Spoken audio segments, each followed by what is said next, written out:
Le Togolais, qui est, avec son sourire chaleureux et sa résilience à toute épreuve, il est considéré comme l'homme de la situation. Mais, derrière cette façade de bonne humeur, se cache une frustration profonde, comme un volcan en attente d'éruption. Qu'est-ce qui pousse un Togolais à faire les gros yeux en pleine rue, ou à soupirer en regardant les nouvelles? Laissez-moi vous en parler. Commençons par l'économie. La vie est chère, mes amis. Un Togolais doit jongler avec les dépenses comme un artiste de cirque. Le prix des produits de base monte en flèche, tandis que les salaires stagnent. On m'a dit que l'inflation, c'était normal. Normal pour qui? Au juste, les Togolais se retrouvent donc à faire des compromis, à choisir entre une bonne sauce et un peu de riz, le tout en espérant que la prochaine paye ne sera pas trop en retard.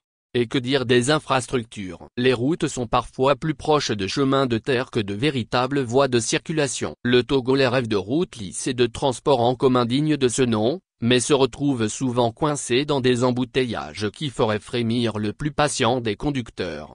La bureaucratie est un autre terrain de jeu. Cette paperasse qui semble ne jamais finir. Pour obtenir ce document, je dois faire quoi? Retourner au bureau, soumettre une photocopie de ma photocopie? Le Togolais est devenu un expert en patience. Mais il faut bien admettre qu'il y a des limites. Les files d'attente sont plus longues que le chemin du retour vers la maison, et chaque vous reviendrez demain est un coup de massue sur le moral.